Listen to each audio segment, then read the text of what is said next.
Hello, welcome to Mama. My name is Roberta Oyedokun, and I'm so excited that you tuned in to watch this episode with me. I am equally very excited for all those who tuned in last week to watch the newborn essential clothing edition, and I'm even more excited and happy about the men who tuned in. So when I'm looking at the statistics and I'm seeing like 40% men, and it shows that men are interested in babies, men are interested in taking care of their children as much as women do. And I think there is a revelation, there is a break in Africa. Like Nigerian men, African men are becoming more interested, they are becoming more close to their children, more involved with their children than it was in recent years, and I'm really excited. I check on the internet and I'm seeing so much, so many fathers, doing so much more than just dropping money on the table, and it's made me sort of being very happy that these men are coming out to support their wives, their mothers, to take care of their loved ones and their children, and it's really commendable. My husband is one of those dads that really take care of their children, because during weekends he has no time during the week because he goes out very early and comes back late, but weekends he is dedicated all his weekend to our daughter. So I'm really excited for parents like him, for fathers like him. So this week I want to talk about something very important. It's always very exciting when you are pregnant and close to when you want to give birth, because you know that as a working mother, you're going to have some time off work. So you're going to be in the house, take care of your child, and you're so excited. You can't wait to bond with your baby, to do all of these things. Depending on your location, there are timelines for that. Sometimes in Nigeria, we have the federal government gives 3 months for maternity leave. In Lagos State, they give 6 months, and in the company where I work, they give 4 months. So you are so excited that, oh my God, I'm going to have 4 months to myself. But sometimes it's not as it's not as long as you think, because your child is involved.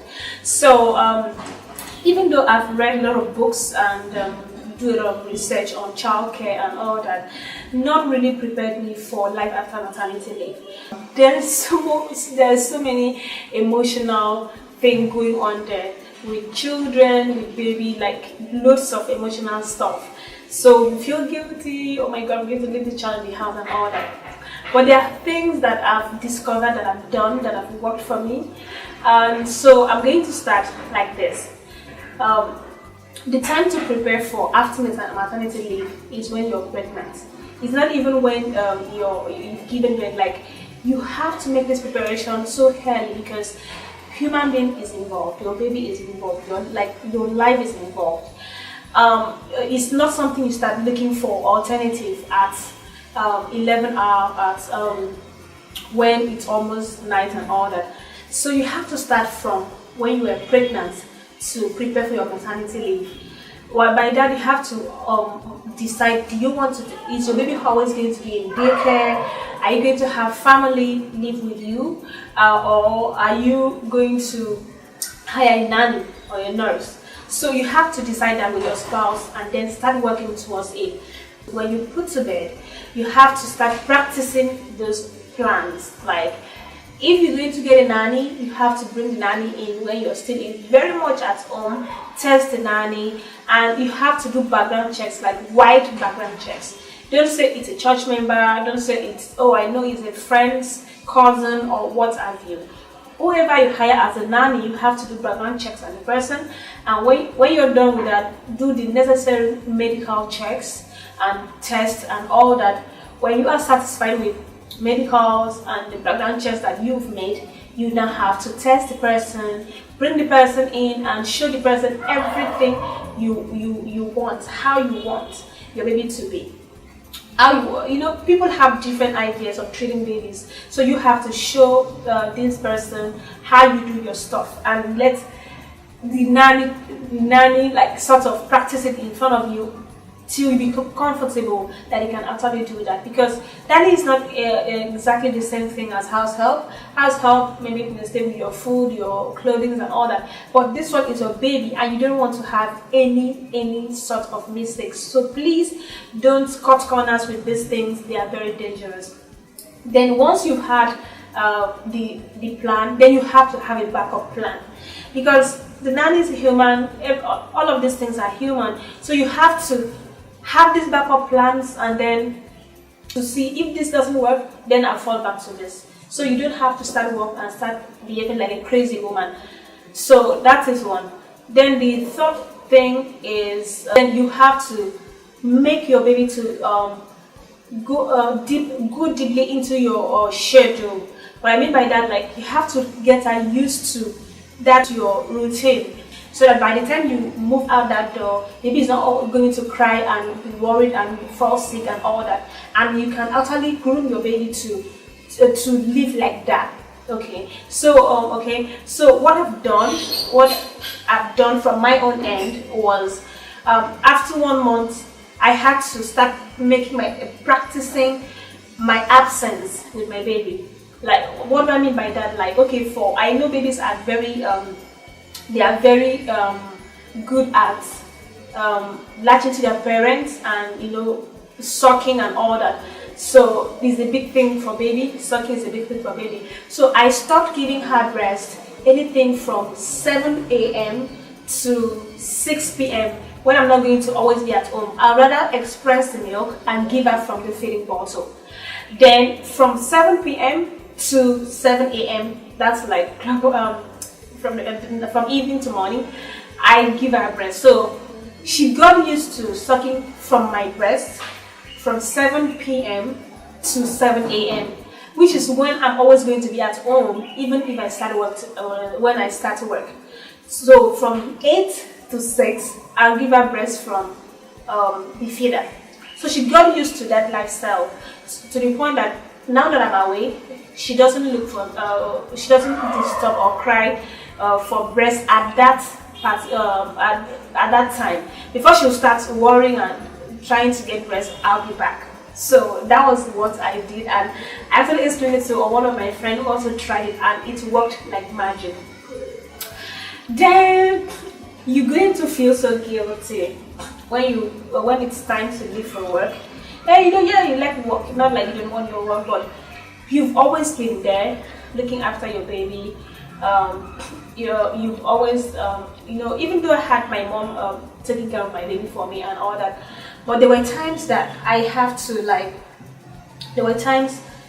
oh, I don't want you to do that, I don't want you to do that on her. Oh, use this one, use that. So I sort of feel that my baby was safe. So now that I'm away, I feel like, why do I really need to go to work? So a lot of emotional breakdown and all. But how I was able to overcome that, you have to tell yourself, why do you really want to live? Like, you need to comfort yourself to the fact that you need to build this career so that she could have a bright future. You need to do this work so that you could be fulfilled as a mother, and so many things. You just have to encourage yourself, letting yourself know that it's for good. It's not really like you don't want to take care of this baby. It's just because work is necessary and you need to do these things so that she can be a happy girl, so you'll be able to afford all the good things that you plan and wish for her. So then when you start work, you have to like I said, you have to practice your absence before your actual move. When you're still on maternity leave, try to go out, maybe to the supermarket, let the nanny take care of the child, and then come in and see your baby's reaction and all that. So you sort of get used to your lifestyle when you start work.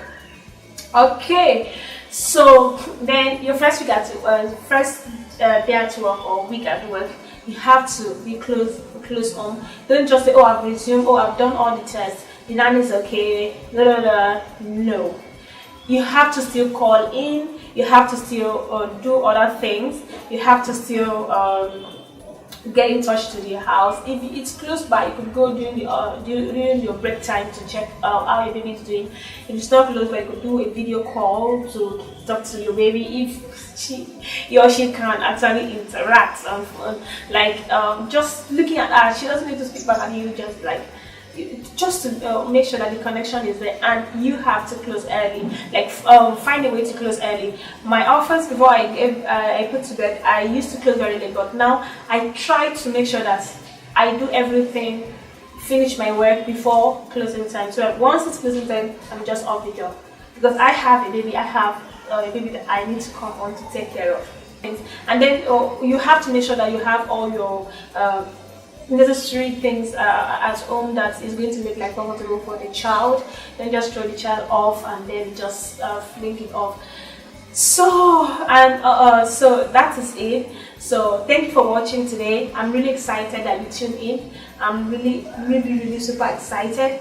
And so next week, until next week when I come again, take care of yourself, take care of your family, be lovely, and please share this video with your friends, share this video with your family, people who also recently got married, and families. And until next week, take care of yourself. Bye bye.